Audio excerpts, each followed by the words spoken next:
દાહોદ જિલ્લા આમ આદમી પાર્ટીના કાર્યકરોએ બાબા સાહેબ આંબેડકર ચોક ખાતે એકત્રિત થઈ ગુજરાતની ભાજપ સરકારની બેધારી નીતિઓના વિરોધમાં સૂત્રોચ્ચાર કરી વિરોધ પ્રદર્શન કર્યું હતું।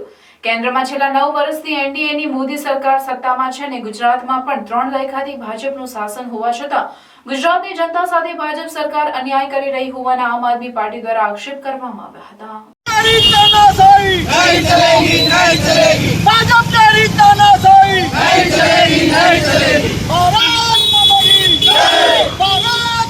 એક મહિના અગાઉ ગુજરાતના પાડોશી રાજ્ય રાજસ્થાન મધ્યપ્રદેશ ચૂંટણી યોજાઈ હતી, જેમાં ભાજપ પક્ષને જનતાએ મતો આપીને બહુમતીથી સરકાર રચવાનો સ્પષ્ટ જનાદેશ આપ્યો હતો। આ બંને રાજ્યોમાં ભાજપની સરકાર આવતા જ રાંધણ ગેસના બોટલોના ભાવમાં ઘટાડો કરીને જનતાને રાહત આપવામાં આવે છે, ત્યારે ગુજરાતની જનતા છેલ્લા 3 દાયકાથી વિધાનસભાની ચૂંટણીમાં ગુજરાતની જનતાએ ભાજપ પક્ષને સ્પષ્ટ બહુમતી આપીને ચૂંટણી આપી છે અને 2022ની ચૂંટણીમાં તો ભાજપને ગુજરાતની જનતાએ ઐતિહાસિક સીટો પર ઉમેદવારોને વિજય બનાવ્યા છે। જનતાએ ભાજપ પક્ષ પર ભરોસો રાખીને ખોબલે ખોબલે મત આપ્યા હતા, જેના બદલામાં ગુજરાતની જનતાને મળ્યું છે શું? ગુજરાત સરકાર જનતાને કાયમી મોંઘવારીમાં રાહત આપવાને બદલે હવે તેમને અન્યાય વેઠવાનો વારો આવ્યો છે, તો બીજી તરફ ગુજરાતના પાડોશી રાજ્ય રાજસ્થાન અને મધ્યપ્રદેશમાં સરકાર બનતાની સાથે જનતાને ચૂંટણીમાં આપેલ વચનો પ્રમાણે રાહત આપવાની શરૂઆત કરી દીધી છે, પરંતુ વર્ષોથી ભાજપ સાથે સતત અડીખમ ઉભેલું ગુજરાત જેવા રાજ્યની જનતા સાથે ભાજપ સરકાર અન્યાય કરી રહી છે।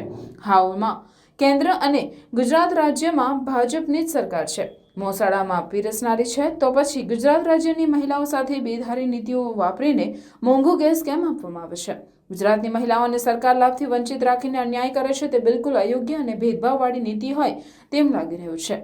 ભાજપ સરકારની મહિલાઓ વિરોધી નીતિઓનો વિરોધ કરવા, ગુજરાતની મહિલાઓને ન્યાય અપાવવા માટે સમગ્ર ગુજરાતમાં આમ આદમી પાર્ટીએ ભાજપ સરકાર વિરુદ્ધ સૂત્રોચ્ચાર સાથે વિરોધ પ્રદર્શન કર્યું હતું, જેમાં ગુજરાતની જનતા અને ખાસ કરીને મહિલાઓને ભાજપની સરકાર જે રાજસ્થાન અને મધ્યપ્રદેશમાં જે યોજનાઓના લાભો આપી રહી છે, રાજસ્થાનમાં રાંધણ ગેસની બોટલો 450 રૂપિયામાં સરકાર આપી રહી છે, તે રાંધણ ગેસની બોટલો ગુજરાતની મહિલાઓ સાથે ભેદભાવ રાખીને 1100 રૂપિયામાં આપવામાં આવે છે।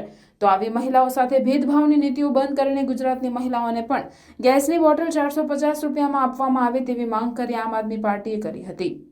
સાથે મધ્યપ્રદેશ ભાજપ સરકાર જે રીતે મહિલાઓને લાડલી બહેનના યોજના અંતર્ગત જે માસિક 3000 રૂપિયા આપવામાં આવે છે, તે જ લાભ ગુજરાતની મહિલાઓને નારી સન્માન યોજના હેઠળ માસિક 3000 આપવામાં આવે તેવી માંગ કરી હતી। આ કાર્યક્રમમાં દાહોદ જિલ્લા આમ આદમી પાર્ટી પ્રમુખ રાકેશ બારિયા, દાહોદ લોકસભા ઇન્ચાર્જ નરેશ બારિયા, શ્રુતિબેન ડામોર, જિલ્લા મહિલા પ્રમુખ કપિલાબેન બારિયા, જિલ્લા મહિલા મહામંત્રી મનોજભાઈ દાહોદ, શહેર પ્રમુખ ઇકબાલ, લઘુમતી પ્રમુખ કૃણાલભાઈ, યુવા પ્રમુખ સહિત મોટી સંખ્યામાં કાર્યકર્તાઓ ઉપસ્થિત રહ્યા હતા। આજ રોજ દાહોદ નગરપાલિકા ખાતે આમ આદમી પાર્ટીના સૌ ભેગા મળીને કાર્યકરો ભેગા મળીને અમે 450 રૂપિયાના બાટલા તરીકે માંગ કરીએ છીએ ને ગુજરાતની બહેનો સાથે આવો અન્યાય થવો ના જોઈએ એ ભાજપ સરકારને જાણ કરીએ છીએ। જય હિન્દ, જય ગુજરાત। તમારું નામ? મચાર ચંપાબેન પર્વતભાઈ, સંજેલી તાલુકા મહિલા પ્રમુખ। આજ રોજ અમે દાહોદ જિલ્લામાં વિરોધ પ્રદર્શન કરીએ છીએ। અમારા પાડોશી રાજ્યોમાં ભાજપ સરકાર 450નો બોટલ આલે છે, જ્યારે અમારી ગુજરાતની બહેનો આજે 1100 રૂપિયા બાટલો ખરીદે છે અને સન્માન નિધિ બીજા રાજ્યોમાં 3,000 રૂપિયા અને 1,000 રૂપિયા ભાજપ સરકાર આપે છે। તો આ ગુજરાતની બહેનોનો શું વાંક છે? આ ભાજપની સરકાર ખૂબ તાનાશાહી છે। આખા આ દેશમાં ગુજરાતનું મોડલ બતાવીને આખી ભાજપ સરકાર શાસન પર આવી છે, તો આ ગુજરાતની જનતા કેમ ભૂખે મરે? એટલે અમારો વિરોધ છે। ગુજરાતની જનતા આજથી વિરોધ પ્રદર્શન કરે છે અને પૂરા ગુજરાતમાં બહેનો અને ભાઈઓ વિરોધ કરશે।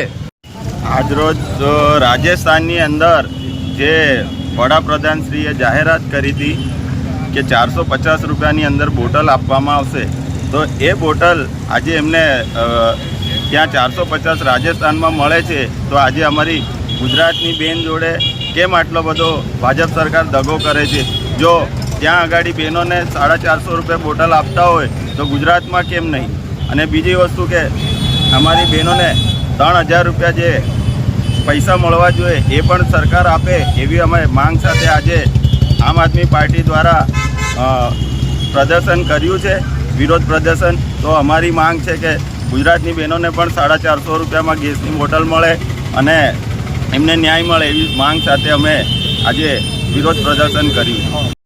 નમસ્કાર, આજે રાજસ્થાનની બહેનોને મહિને 3,000 રૂપિયા સરકાર આપી રહી છે, વડાપ્રધાન નરેન્દ્ર મોદી.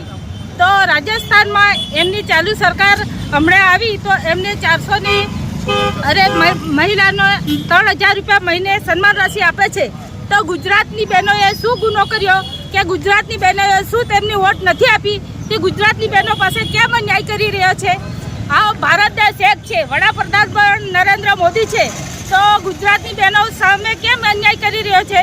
રાજ્ય 33 એ ભારત દેશના રાજ્ય છે, તો સરકારે બધા રાજ્યોમાં સરખો વ્યવહાર રાખવો જોઈએ કે એક રાજ્યમાં કેમ અન્યાય કરવો જોઈએ? બધી બહેનોને સરખો ન્યાય આપવો જોઈએ. ગુજરાતની બહેનોને કેમ અન્યાય થઈ રહ્યો છે એવું મારી આમ આદમી પાર્ટી તરફથી માંગ છે.